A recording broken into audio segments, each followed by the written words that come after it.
Hey y'all, I think it's necessary to just do a quick intro before we get into this flu presentation.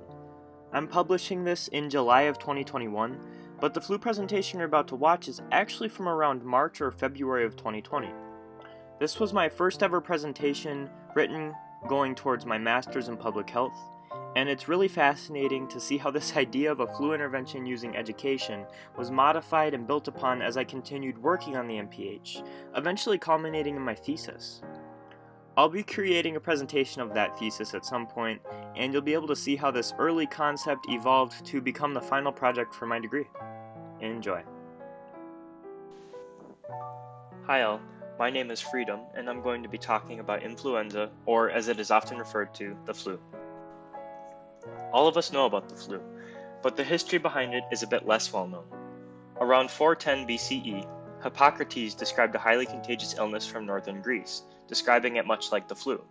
The word influenza was not first used to describe a disease until 1357, when an epidemic in Florence, Italy, was referred to as influenza di freddo, or cold influence, because the population suspected the cold may have been the cause of the illness. So, the name influenza is actually Italian for influence, which is kind of nifty. Another epidemic struck France in 1414, who described the possible cause similarly as vent point à tout plein de froidure, pardon my French, which means a smelly and cold wind. By sometime around the middle of the 18th century, it became the norm to call this disease influenza in the area around Britain, if not everywhere.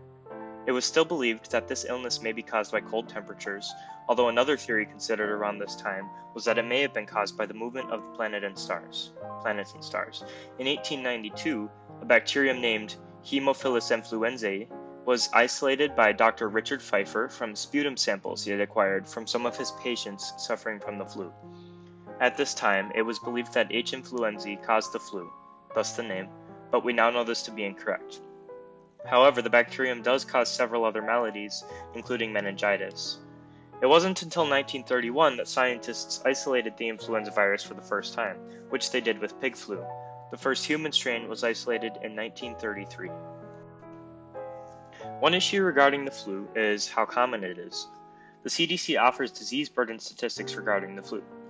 They state that there may have been up to 45 million cases during the 2018-2019 flu season in the United States alone, although this data is still considered preliminary. Cases are so common that the Minnesota Department of Health does not track the specific number of cases, although they do track the number of hospitalizations attributed to influenza in the state. As of January 25th, there had been 1,208 hospitalizations due to the flu in Minnesota. This brings us to another issue we face with the flu. It is highly contagious and has a low fatality rate. The fatality rate is a bit of a double-edged sword, actually. It would obviously be best if the disease had a case fatality rate, or CFR, of 0%. However, even though we want cases to end with recovery as opposed to death or lasting damage, the low CFR of flu allows it to spread more sustainably in our population than something like Ebola, which may burn through the infected population instead. With a low fatality rate, some infected individuals feel pretty much fine, and they'll just go about their daily lives and spread the disease to others, who may then develop a deadly form of the infection. It's one of the same issues we're facing with COVID-19 right now, and there are some interesting parallels between the two that I'd like to talk about if it weren't so tangential. Another flu issue facing public health specialists is the high rate of mutation that it undergoes. There are a few properties of the flu that arise from this mutation rate. One of these properties is the rise of 4 different families of flu strains, A, B, C, and D, although family D is not known to infect humans. Family C strains are milder and tend to only infect people once as a whole. Family B influenza strains are more serious and can infect people even after that person has caught a different strain of the B family, although family B strains only infect humans. Influenza A viruses are the ones that cause pandemics. They can cross the species barrier. Doing so can promote antigenic drift and shift, which is more mutation. Because of all this mutation, people can develop immunity to a flu only to be infected by a mutated strain. In the same vein, vaccine efforts against the virus are very stymied. Vaccinating against one strain may provide partial or no protection against some other strain, and each new infection provides another host to mutate in. Speaking of vaccines, which are possibly our number one tool used against the spread of influenza, there's a growing anti-vaccine sentiment. People are not only refusing vaccination, thus poking holes in herd immunity, but with the advent of social media, they're sharing and spreading their beliefs. Fortunately, sites like Facebook and Pinterest are actively cracking down on the spread of misinformation surrounding vaccinations. Flu-related immunization is a very debated topic, as mentioned on the previous slide. Nonetheless, vaccinating against the flu remains a powerful tool. Several good effects come from vaccination.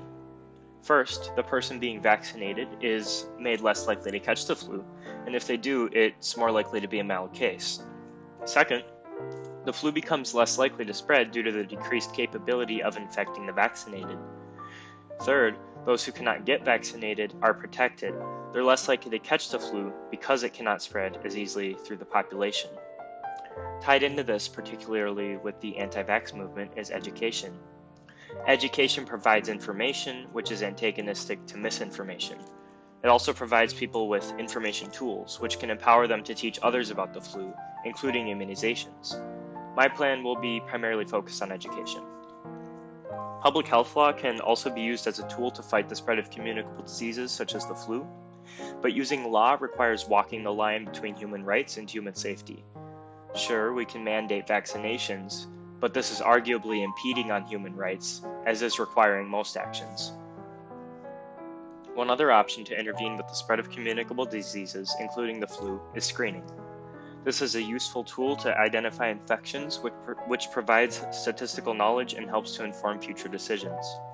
Screening can also be used to try to prevent diseases from entering an area with a low prevalence of that disease, such as screening foreign visitors to the United States for tuberculosis.